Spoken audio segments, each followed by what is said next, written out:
Hey,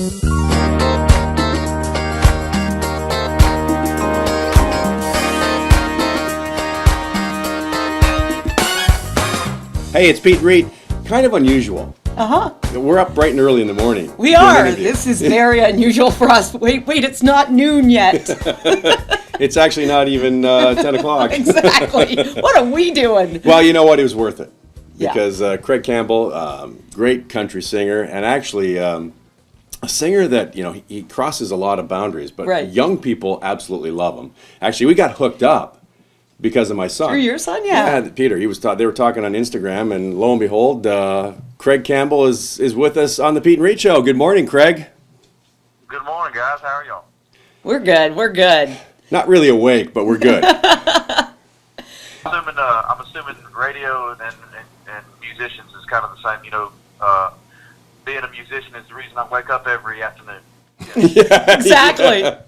Now, if you're doing early morning radio, then you're up at 3, which isn't so good. Yeah, that sucks. Yeah. And we both did that. Now, I understand that you're sitting in the lap of luxury as we interview you. Is that true? Yeah, man. It's a beautiful day here in Nashville, Tennessee. It's about 30 degrees outside, but me and my wife are enjoying ourselves in our hot tub. So the steam is rolling off the top, and so we're kind of getting like a steam bath at the same time. But birds are chirping. It's a great day.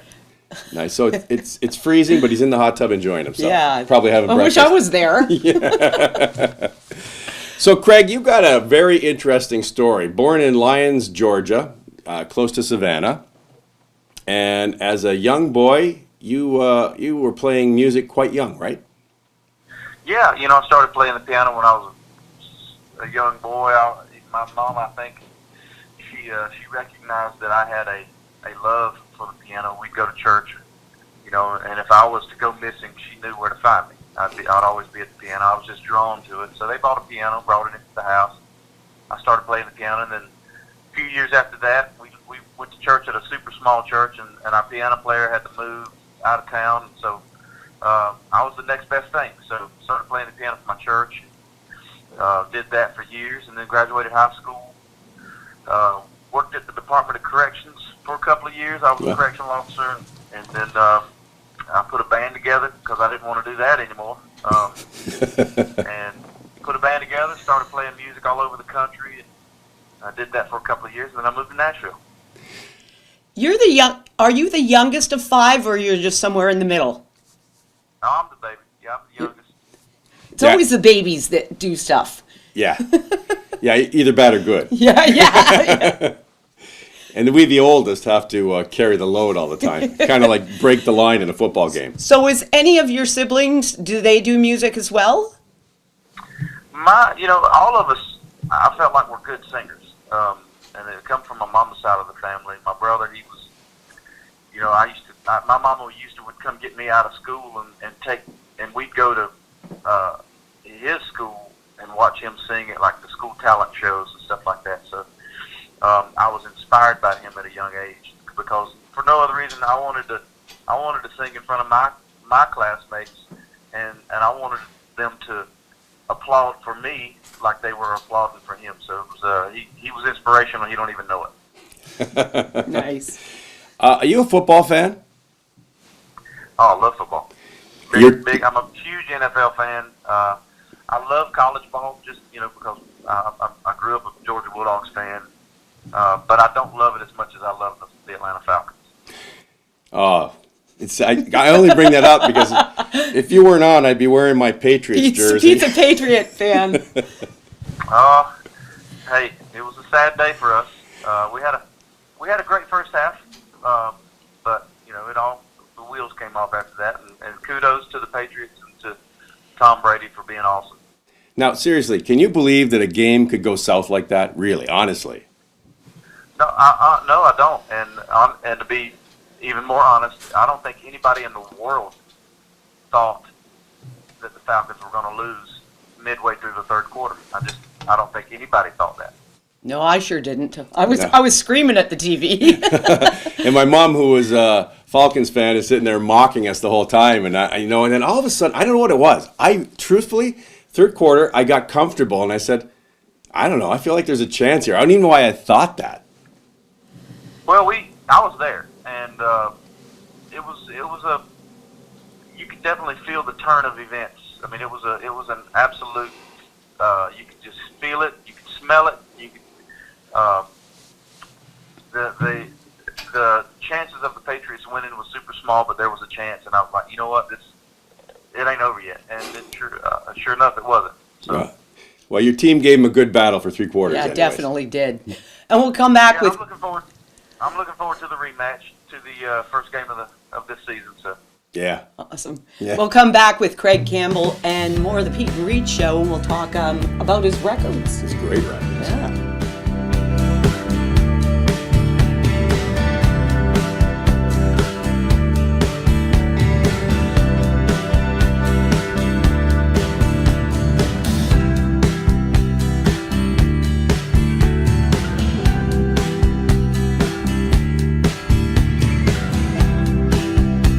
We are back on the Peet Reet Show, and of course with us this morning, Craig Campbell. What a pleasure talking to him. We've been talking a whole bunch of football off camera. We got to get back to Craig. Rubbing it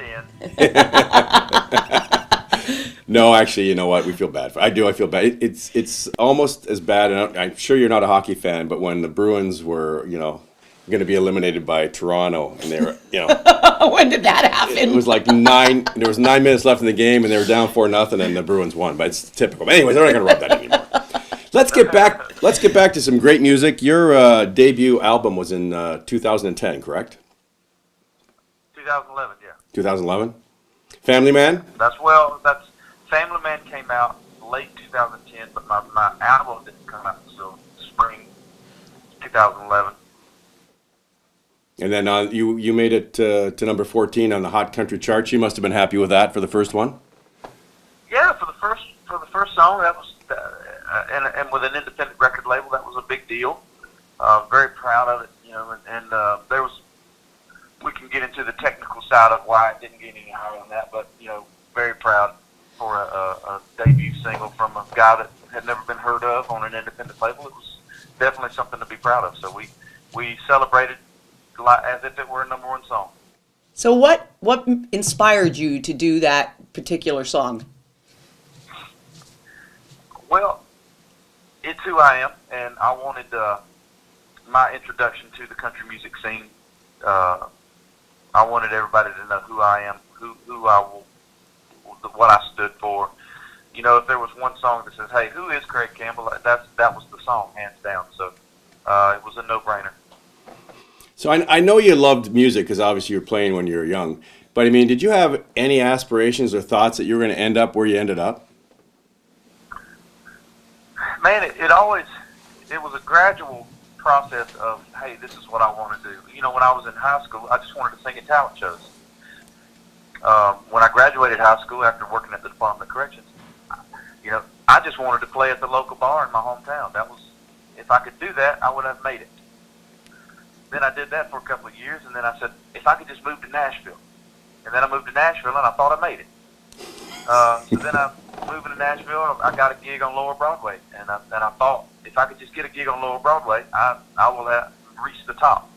So it was all these small steps, and then it eventually got to where, like, man, I want to be on the radio. How do I get on the radio? And so I got very lucky, met some really cool people that could make some decisions, had a lot of money, and the rest is history.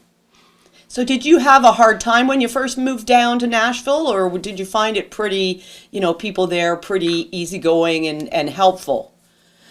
I wouldn't call it a hard time. It was definitely frustrating to get to where I am right now, but at the same time, I've been playing music ever since I've been in Nashville. So just doing that was a big deal, to be able to pay my bills and put food on the table and take care of my family just by playing music. That was a success in itself.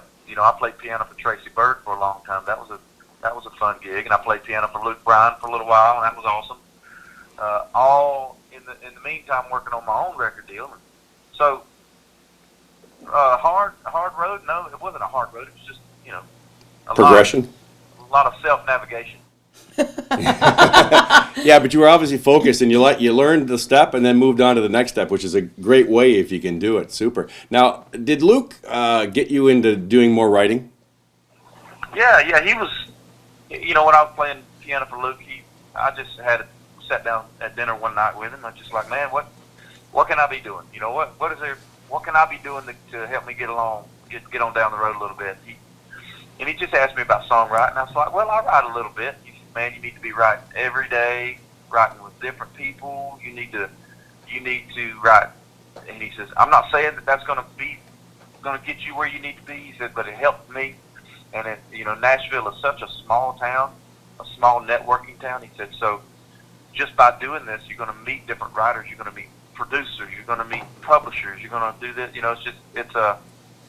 And like you mentioned earlier about Nashville being a small or a very helpful town, and that's the absolute truth.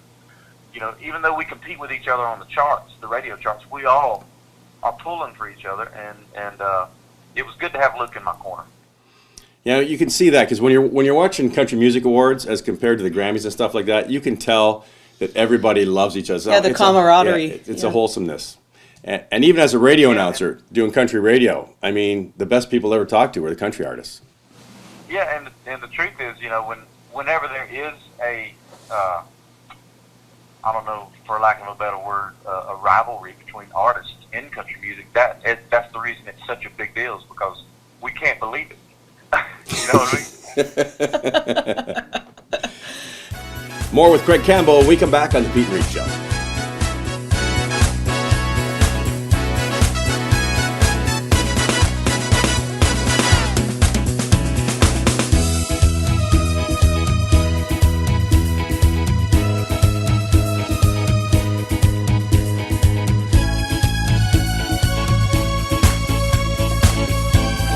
It's Peet Reet here, and we've got our special guest today, Craig Campbell, fantastic country artist, talking all about his life and things that are happening coming up. I don't want to blow his head up, but I got to tell you, our family loves you, all of us, so we think you're great.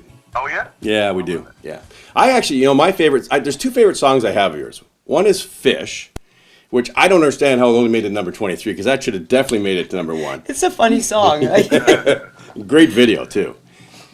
And then Outskirts of Heaven. A lot of fun. Yeah, that's a great song. Yeah. So, I mean, those are my two favorites. But you, when you were doing Keep Them Kisses Coming, which is another great song, your record company, Bigger Pictures, disappeared on you. Yeah, it was May 2014. We were having the most success we'd ever had with a song. Keep Them Kisses Coming was racing up the chart. And then I got a phone call saying my record label was out of money and we had to close, and which was kind of a weird deal just because the song was doing so well, and we were sitting at like 13 on the chart. And so the first reaction for me was like, wow, what just happened? And then about a day later I called who is now my manager. He was my lawyer at one time. And I said, what do we do? So then I just picked up the phone call and started calling every radio station saying, hey, the song is not done. Even though I don't have a record label, the song is a hit. Keep playing it. Don't stop playing it just because I don't have a record label. And that went on for 6 weeks, and we got it all the way to number 7. Yeah, there's nothing worse than walking the streets trying to get radio stations to play. And I used to be a music director, and I used to get those calls all the time. Yeah, you get the calls saying, oh, can you play my stuff? And you're like, yeah, whatever.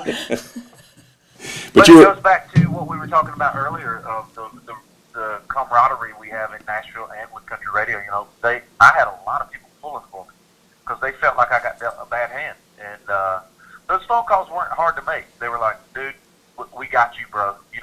Those were the conversations that I was having. So it helped me to the fact that I had good relationships with radio. Now, what happens with a song like that? Now you've lost the record label. Who owns the song? Like, where does it go? It's technically, Bigger Picture is still an LLC. They're still in business according to the government, but they don't have a staff. So they still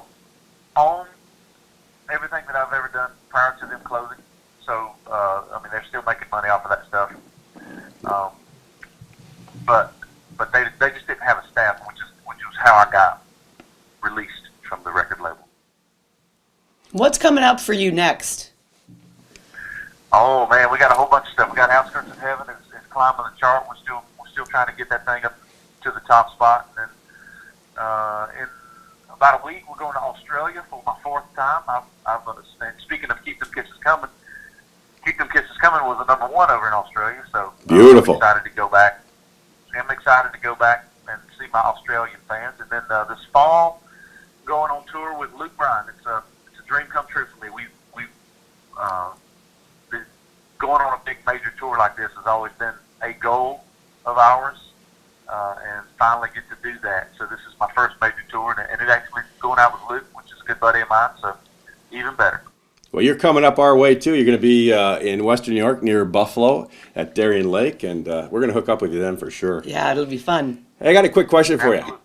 you. Your country idols, who did you look up to?